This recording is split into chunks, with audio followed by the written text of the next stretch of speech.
I've got 3 dogs, 4 cats, 3 turtles. I'm getting 4 more chickens. Are you laying your own eggs? Well, not yeah, you yeah, laying them, I'm but laying the them myself chickens personally. Right, yeah. got ya. You are an unlikely pop star. You like the quiet life, you like to chill, you like to paint, you like to cook, you want to be on your own. I didn't really go out much before I was in the band. I didn't really go out clubbing or do anything like that, so all of them things were new. And then obviously on the stage of the opportunity that we had, it was 10 times more than the normal 18-year-old. I went a bit crazy. I just realized that them things didn't really make me feel happy. I felt disconnected, you know, to the things that I was performing before. It didn't feel like it was really me. I can sing R&B music, it works for my vocal, but actually performing it on stage, I never felt like I could connect to it. Love the style of music, the album's absolutely beautiful. There's a song on the album called Alienated. So that was like the first start to the album. I don't need to give anybody's names away or anything, but you know, I've been through some relationship stuff. I wasn't feeling quite at home in my situation. I felt like the word alienated summed that up. Hello, Zayn.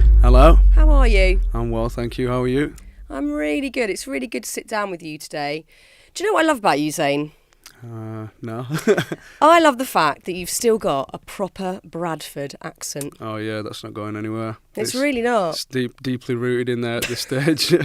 I love it because often when you get, could be actors or musicians who've been living in the States for quite a while, they come back and you've got that slight hybrid thing going on. Yeah. You are 100% Bradford. I appreciate that.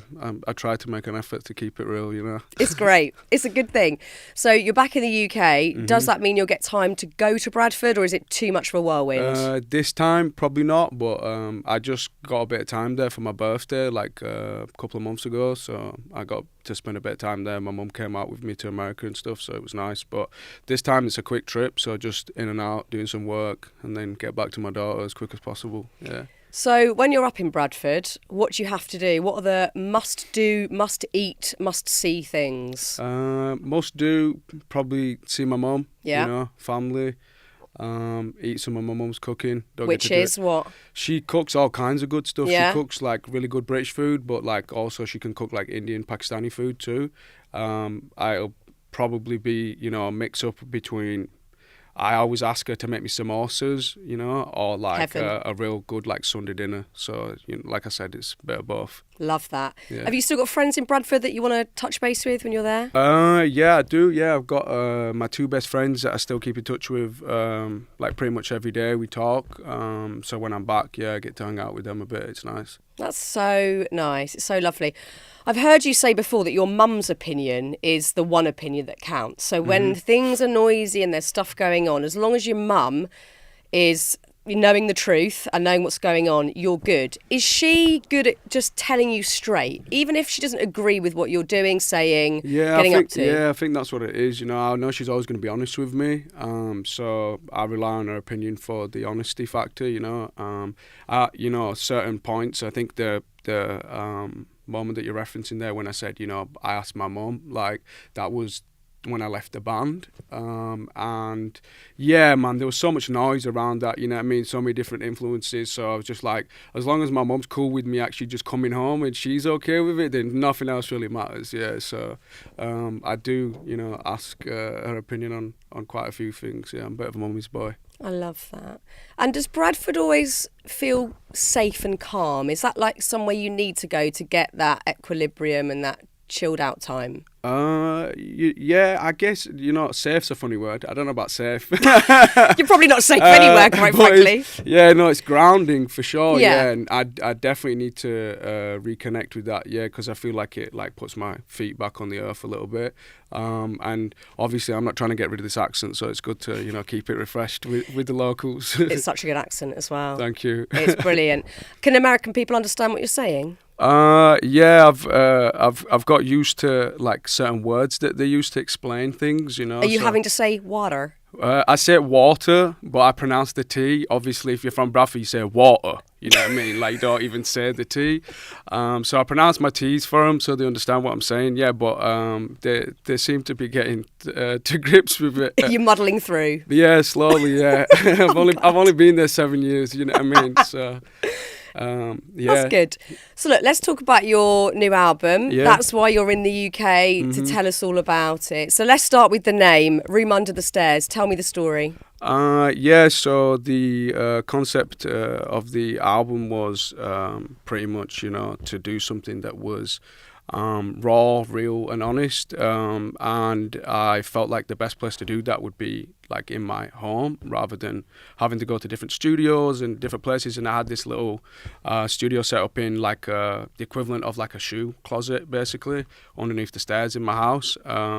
So I just felt it was a really poignant name for the record to let people get some insight, into the whole recording process of things too. So that's why we called it Room Under the Stairs, yeah.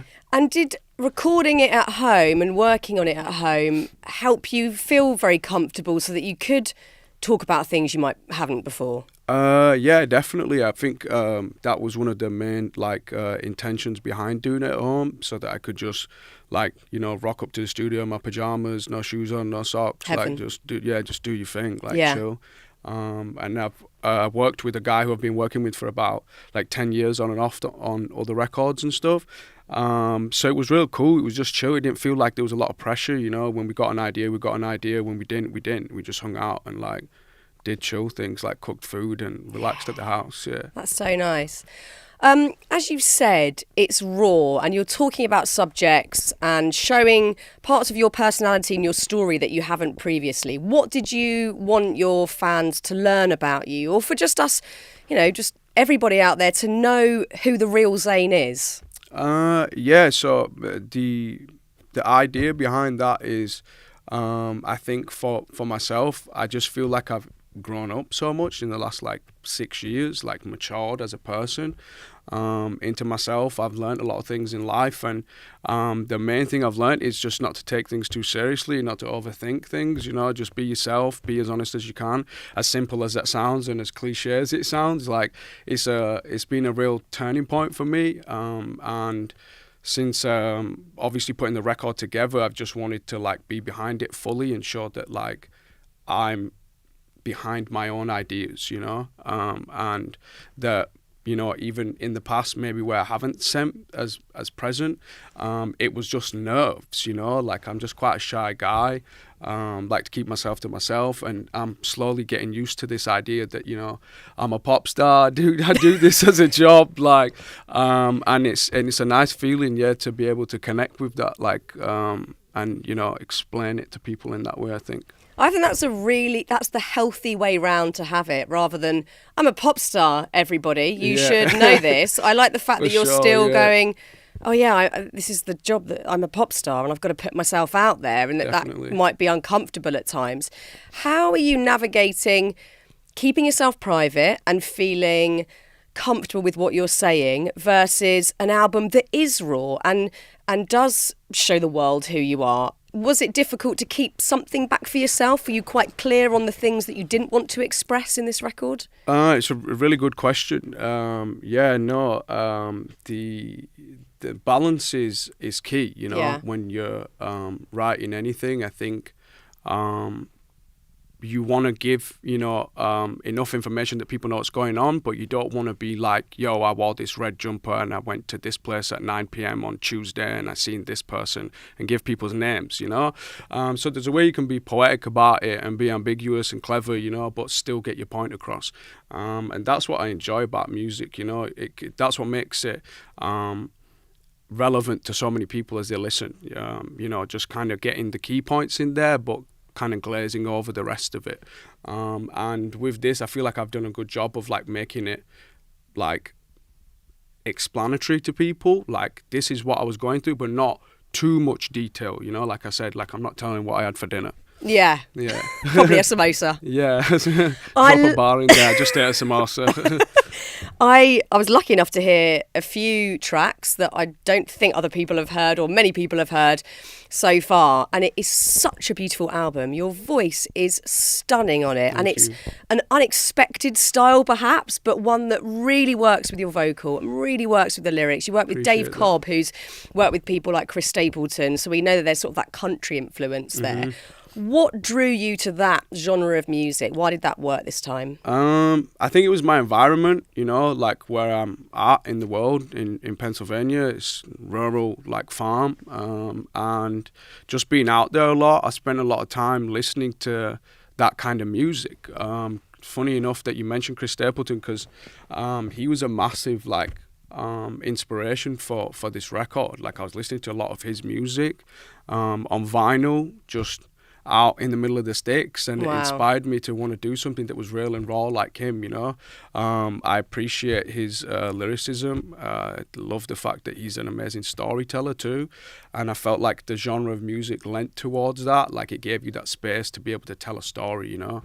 And that's why I wanted to do that. Yeah, it was fully, you know, big kudos to Chris Stapleton. Like, I've not even really liked much music for the last 10 years, I'll be honest with you. Yeah, like, just kind of just stuck to what I knew as a younger person, you know, and just listened to my favorites. But when I listened to him, it inspired me, and I was like, this is something really cool, like, broadened my horizons. Yeah. His first album is outrageous. He's ridiculous, isn't His he? voice, I can't listen to it and not be totally covered in goosebumps. He's Yeah, insane. It's insane. Have you ever seen him live? I've not seen him Nor live. have I'd like to go see him live. What did you say? Why? No, I said I haven't you either. haven't I want. thought I'm you said desperate to. Yeah, why? Yeah, why did you come to see Why him? have you not? I don't even know. You know, I'd love to go see him. I've not been to much music, like many live gigs. I'm going to one today though. Oh, in, nice. The O2 Ray's performing. Oh, Ray, Yeah, So I'm fantastic. going to go see that today. How do you go to a gig? How does Zayn She Malik gave me go a to box. Yeah, so but it's- right, it's okay, not- you're yeah, all right. She looked after me. You're yeah. sneaking in disguise. box, You're in yeah. the box. You're safe. You're good. Yeah, man.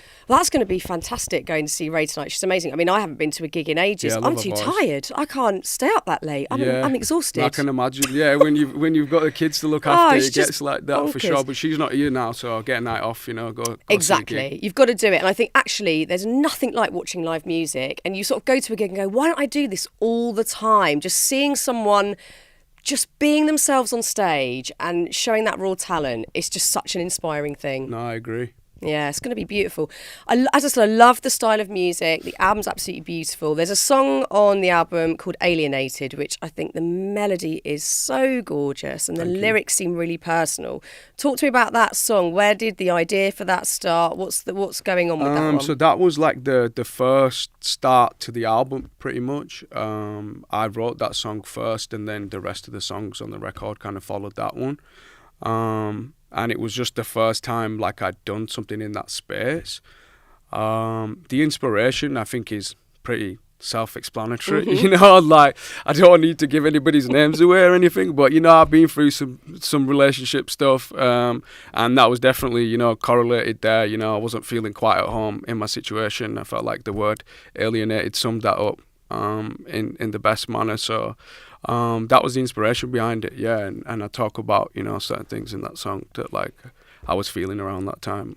With these songs being that bit more personal, how do you think you're going to feel when you are on a stage singing them aloud? Because that's quite an emotional thing to do. Yeah, it is, but also it's empowering, you know, like I don't know, like I think I've mentioned this a couple of times now, like in few interviews that I've done, but I felt disconnected, you know, to the things that I was performing before, because it didn't feel like it was really me, you know. Like I can sing R&B music and it works for my vocal, but actually performing it on stage, I never felt like I could connect to it, you know. Like I'm not Chris Brown, I'm not Usher, I'm not going to pull out some dance moves, I'm not going to start, you know, giving the schmoozy eyes and all that. Like I just want to stand there and sing, you know.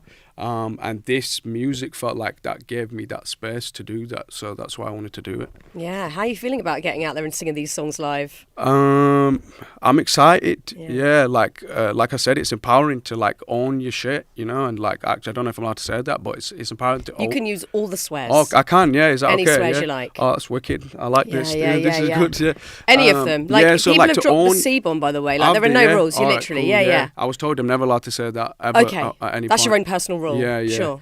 But what was my point? I forgot what I was saying. Yeah, Don't know, Zayn. own your shit. Own That's your it. shit. Yeah, like to actually own it, it has to come from you, and you have to feel like you want to share that, you know, with people. And I feel like I'm in that place, like where I'm a grown man. This is what I've been through, and this is what happened, you know. Yeah. What was the writing process of that like? Because it is really powerful to sit and write down your thoughts, even if it's in a journal or a quick few notes to just digest what's happened in the day. This takes it to the next level because you write them down and then it becomes this beautiful piece of art.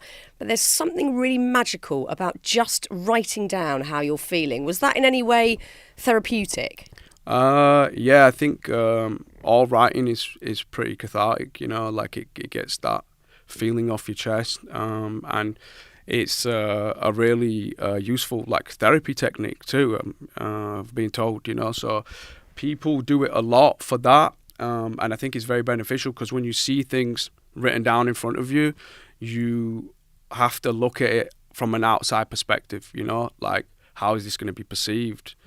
How do I look? What are people thinking about me saying this, you know? And that then in turn makes you question, you know, what are my intentions, you know, like why am I moving this way? Why am I doing this?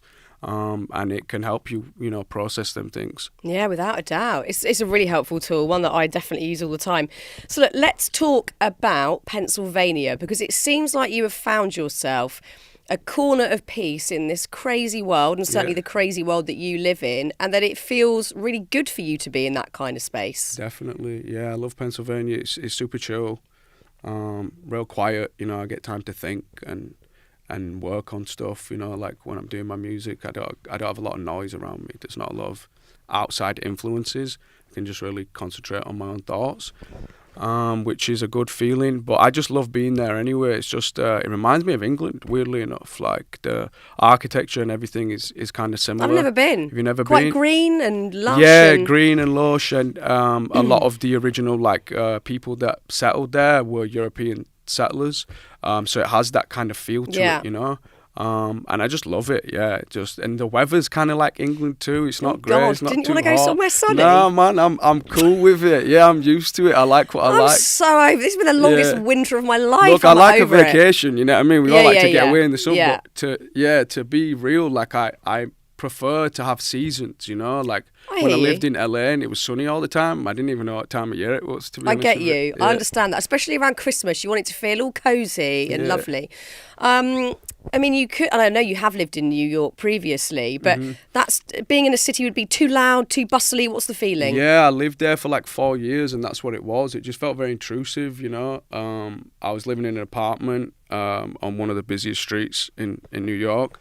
So whenever I'd come outside of my house, there was just like a whole crowd of people there, paparazzi and that kind of stuff. Fun. And yeah, it wasn't great. Yeah, No. it didn't feel good. And then obviously when we were having the kid and stuff, I wasn't actually giving birth to her myself, but when we were having the kid, it seemed like a smart decision to keep her away from that and like not have, you know, so much intrusion on her too.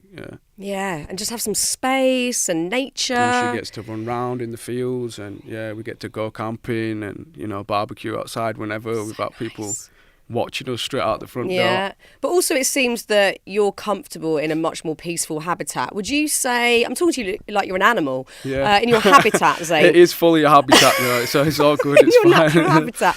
Would you say you're an introvert? Yeah, I think so, but I think it's like contradictory because of my profession. So I guess I'm somewhat an extrovert because I do like to share things with people, but as a, you know, day-to-day person, I'm definitely introverted, yeah. I am. I'm an introvert with an extrovert job. Yeah. And I can do condensed periods of time talking to people and being around humans, and I love it. And then I have to retreat and I have to get really, really quiet. Otherwise, I combust. Yeah, you need to replenish the energy, I think. I think it can become draining, you know. I think we forget how much energy it actually takes to just have a conversation, if you're actually having a good one, you know. And that's something that obviously every person needs to find a balance with themselves. So I enjoy being there. I feel like it recharges my batteries a bit, and then I have the energy to come out and do these kind of things, you know. Yeah, it's so good. And you've got all your pets there? Yeah, I do, yeah. How many have you got now? I've got a lot. I've got 3 dogs, 4 cats, 3 turtles. Wow. I'm getting 4 more chickens, so that will be 10 chickens. Are you laying your own eggs? Well, not you laying them, I'm but laying the them myself chickens personally. Right, yeah. got you. No, yeah, I am. Yeah, we collect the eggs every day with Kaiba. Like she comes outside with me, get the eggs and stuff. Yeah, she loves it. What a dream! I am a huge cat person. I've got 2. I would have 100 if my husband would let me. I love cats, and I've got a tortoise, and actually they get on real good. Yeah, they do. Yeah, but I think tortoises or turtles, whatever you have, like I think they're pretty chill. Like They are the most chilled. yeah, I don't think they really care They about don't what's care. around them. Yeah. No, and if they do, they'll just go in their shell, That's fuck it. off, That's I'm it. off, Fuck I'm out off. of I'm here. going to sleep. Yeah. Yeah, it's great. I find that pets, to me, again, they're grounding, they're soothing, that you don't take things so seriously. It gives you the time and space to just sit and be still because you can just hang out with them. Is that one of the reasons why you've got so many? Yeah. It's. I think it's a personality thing. You know, I like to live in the moment. I'm not really like an avid phone user either. That's like good. I'll just turn my phone off for like 2-3 days. Really? And just not use it at all. Yeah, I'm just not interested. And they just have that down. You know, they're very present. In their being, and they're just in the moment, just there with you. So that helps me to be there with them too, you know. And yeah, that's why I enjoy animals. You know, there's no hinge point, there's no catch. They don't want anything from you aside from love. No, You know, they don't judge you. Yeah, they don't judge you. They just love you. And if you do piss them off, they're over it in 2 seconds. Yeah. It's like, they're the best. They are. For I sure. prefer them to humans. Me too. Yeah, I was gonna say that. Yeah, They're better. Yeah, I'd agree. I think they're way better than human beings. They for really sure. are. They're fantastic. I love this no phone thing. Very fascinated because we're all addicted. Most of us are addicted to them for several reasons. We get that instant dopamine hit. If we're bored, we're just doom scrolling or looking at emails at 10 o'clock at night, whatever it might be. You're pretty disciplined about this. Yeah, I'm not interested at all. Just like not bothered. It just goes over my head. So are people frustrated by that? Do they mind you're not emailing back or WhatsApping or whatever? Some people say that I'm shit communicating. I'm not going to lie, which is, you know, true. So it's fine. But yeah, it works for me, you know, like I'm quite an addictive personality too. And when I would spend time scrolling, I would just do it for like hours and forget like that I'd been doing the same thing for 3 hours. And it just felt like a waste of my time. For, you know, reading 7,000 positive comments and then read one negative, and that just ruins reading every other comment. So I was like, I'm just going to stay away from this, you know, in terms of like social media. But with my phone in general, yeah, I'm just not like other people, you know. I feel like everyone's got a real need to be on the phone all the time. And the only person I feel like I need to have that like necessity for is my daughter, you know, like I check in on her and see what she's doing. But aside from that, I'm not really bothered what the rest of the world is up to. I think that's really cool because none of us had one 20 years ago and we were getting on just fine. Yeah. You know, we'd meet with people at the time we said we were going to meet, which my kids think is mental. They're like, what? You just turned up at 4 and they were there. Yep, that's how it worked. How did that work? How did that work? We coped. So I do think it's bizarre that we're so massively, well, we feel we're so dependent on them, but we are obviously then just using them for all sorts of reasons that's not helping us. When did you have this realisation?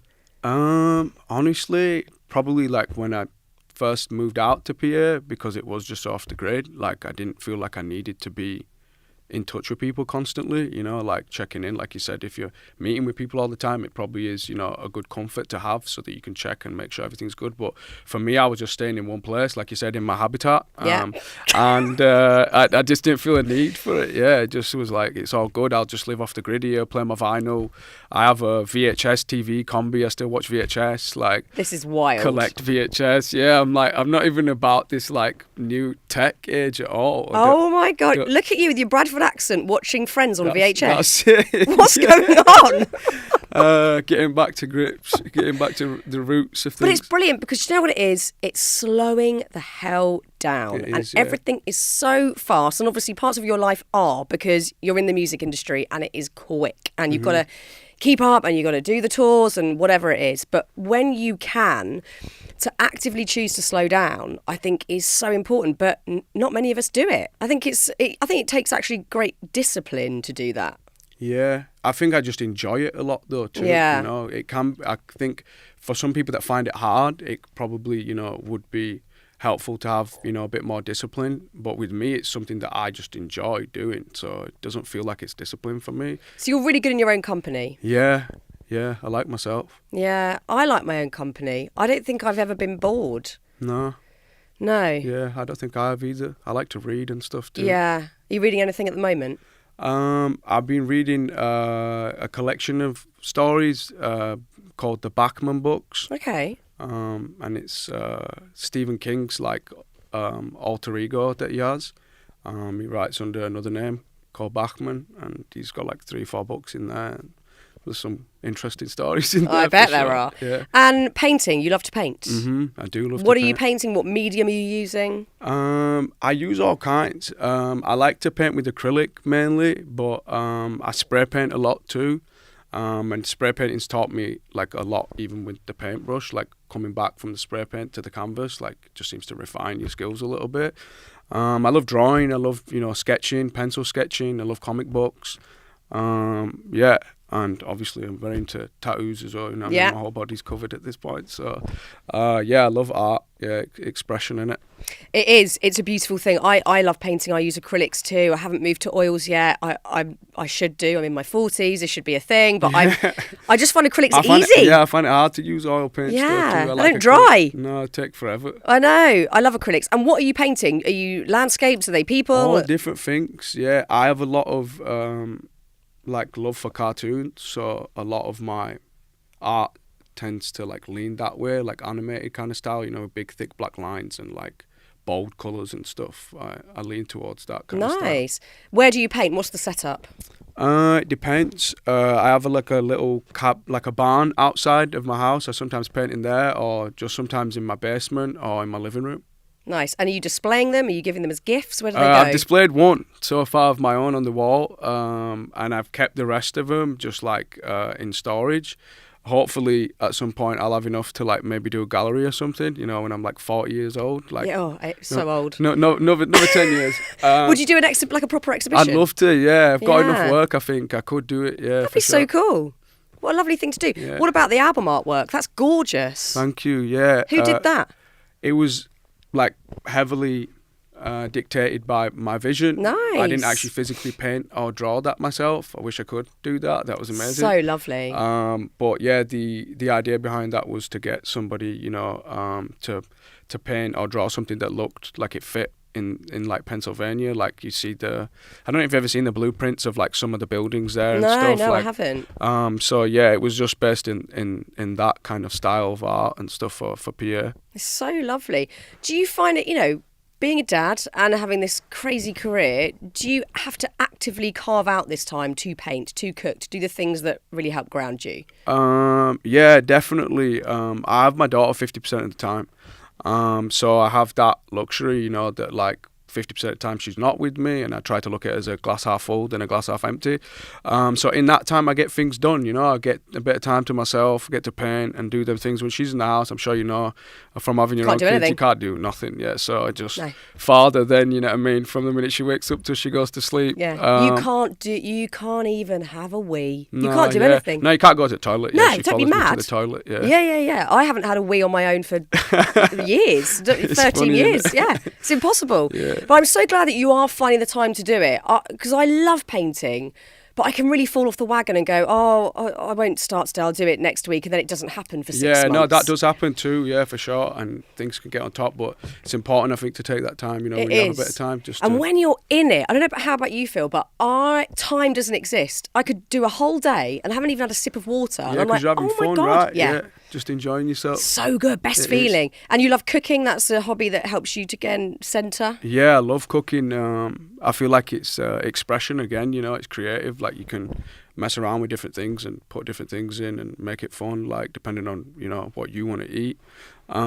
What's your dish? My dish that I make a lot is spaghetti bolognese. Nice. And I like making tandoori chicken, like red chicken, put it in wraps or whatever, you know what I mean? But that's a staple. Like I go to that one a lot. It's dead easy. That. Just a bit of seasoning, a bit of chickening. You know Are you a pernickety cook? Are you like very precise with the measurements? Are you getting the spices out the rack? You just whack it all in? To feel it. Yeah, whack it all in. Just a little bit, but yeah, like I'm not just like crazy with it, but like I just feel it. You know what I mean? I'm not like specific about measurements or anything. I don't really give a shit. You are an unlikely pop star.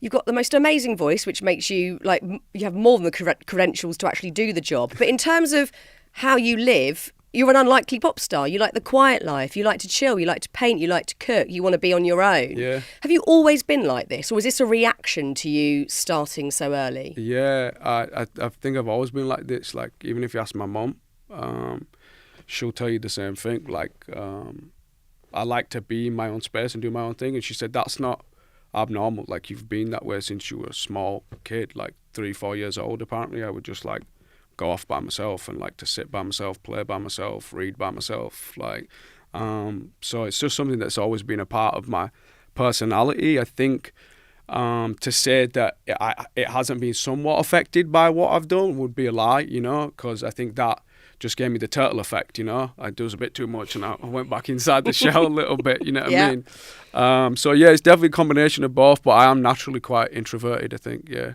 How did you cope with, I mean, you started young for a start, you know, at 17 years old, you've still got a developing brain, you're still trying to work out who you are in the world, and then you're exposed to everything that any young person wants is right there for you. How did you cope knowing that, you know, you are inherently a shy person and someone that needs their own space? Well, not very well initially, to be honest. Like, I didn't really go out much before I was in the band, to be honest, either. Like 17 years before, like I was just kind of in my home space, doing my own thing, going to school. I didn't really go out clubbing or do anything like that. So all of them things were new to me. And then obviously on the stage of, you know, the opportunity that we had. So like everything was on steps, you know, it was 10 times more, you know, than the normal 18-year-old. So I went a bit crazy, you know what I mean? I did party and went out and drank and did all them things. And I just realized that them things didn't really make me feel happy, you know, just felt kind of empty. And just doing things on a cycle. So I felt like it was important for me to make a change, and that like I needed to be proactive about it. You know, I want to remove myself from this and go and do the things that actually give me that good feeling inside. So that's why I moved out to PA when I did, and that's why I'm still there, because it's been the best like 6-7 years of my life, I think, to this point. Yeah, good for you. I mean, I don't think anyone copes with any of it. It's absolutely bananas. And I wonder how you feel looking back about how young you started. I mean, I started in TV very young, and I didn't do great at school. I didn't go to uni. I didn't do a gap year. I missed all my school proms because I was always filming. Part of me is so grateful that I started early, because I don't think I would have had the realizations I did so early. Yeah. But equally, I think, I wonder what a gap year would have been like, or I wonder would I have loved uni? Would I have made a whole bunch of new friends? I don't know. There's a part of me that wonders. Do you ever think about the things you didn't do? Oh yeah, for sure. But I think that's like a natural thing for everybody. You know, we always wonder, what if like the grass is always greener on the other side, right? So yeah, I've thought about it a lot. I don't think my life would have been anywhere near as exciting, I'll be honest with you, you know, so I'm not complaining about it. Same. Like, I'm really grateful for it too. But I do think about it, yeah, from time to time, just, you know, ask myself that question. Yeah. And I wonder who you'd be, Zayn, if you hadn't. What would you be doing? I wanted to be a teacher. Did you? Yeah, I wanted to teach English. Really? Yeah, I really liked English in school. I did my English GCSE a year early. They put me in for it at 15. I think you meant to do it at 16. Wow. And I passed. I got an A star and stuff. Like, I did really well. Always enjoyed poetry. So I enjoyed being in school too. So I thought this is the perfect opportunity for me to, like, as a profession, like, do something that's rewarding and be in a place that I actually enjoy, you know. So that was the plan. But I was also studying theatre too. So I was like, I'd love to, you know, possibly do some acting. But I never really followed that through either. Just when I got into the music, I just fell so in love with music that I just concentrated on furthering my ability in that field, because it's your job, right? So I was like, maybe I should be good at this if this is what we're gonna do. Yeah. You know what I mean? But you could still go back to being an English teacher, Yeah, or or a poet, or an actor. You've still got time to do any of these things. Yeah. It's all up for grabs. Hopefully. I love it. I think it's brilliant. I think I wonder how everybody else in your life felt around that time, knowing that, and I guess also just seeing the full momentum of how things were going for your career at such a young age. Were there concerns? Did your mum say, is this really what you want, or was she quite for it? How were those around you about it? You know what? I think my parents were super supportive, but they were just very innocent, you know, to the whole idea of what you know, it entails in terms of like commitment and you know, time. So they were always very supportive, but I think it was an adjustment for them, like to really understand, what it was about. Because I didn't get to see them at all, and I think that was the main thing that they had to adjust to.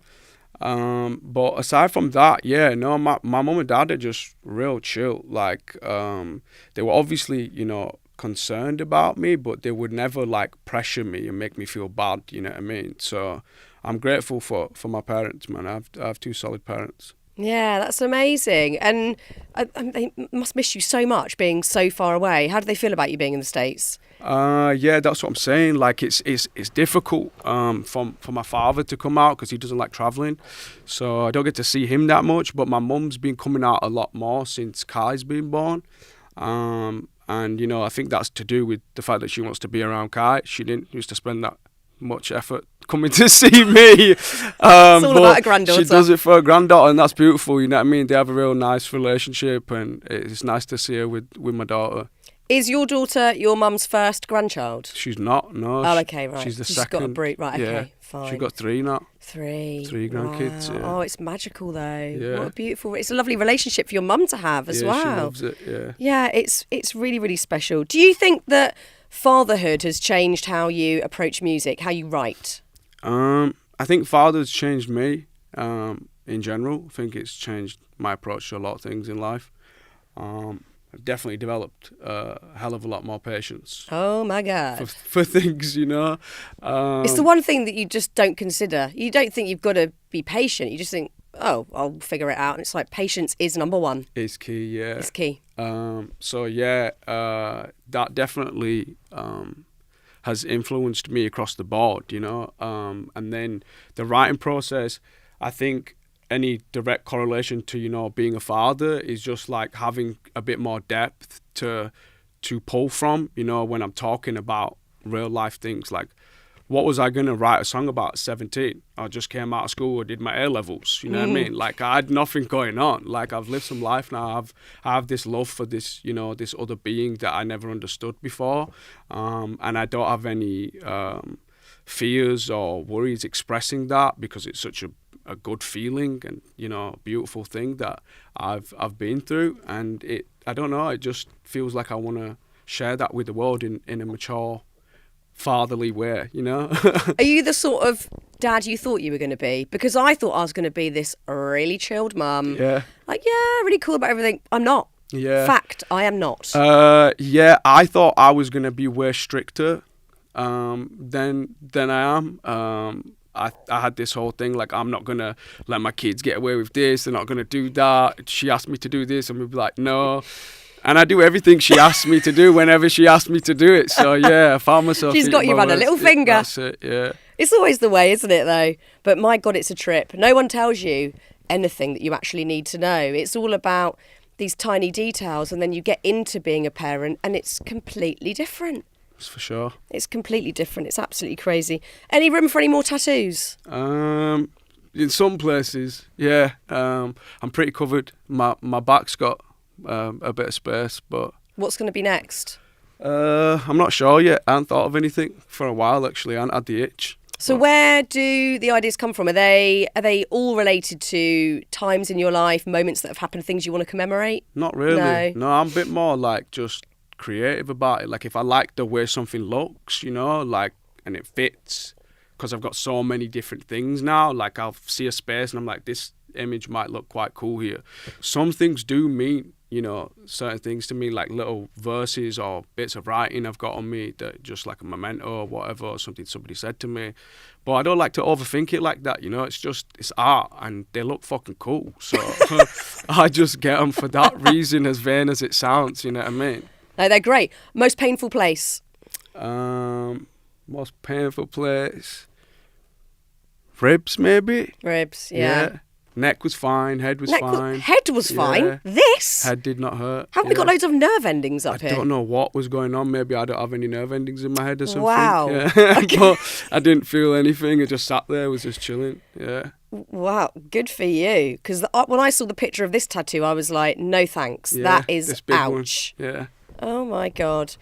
Well, look, I wish you all the luck with this album. You. I know it's absolutely craziness what you have to go through to promote an album these days. So all the love, all the luck, and then get back to Pennsylvania and chill out with your chickens. Well, thank you. I don't think it's been that crazy. I've really enjoyed it, so it was Good. nice to be here. And if you don't want that cardigan, I will take it off your hands. Yeah, I'm glad you like it. Yeah. It's ace. Appreciate I love it. it. Thank you. Thank you, Zayn. No worries. Thank you.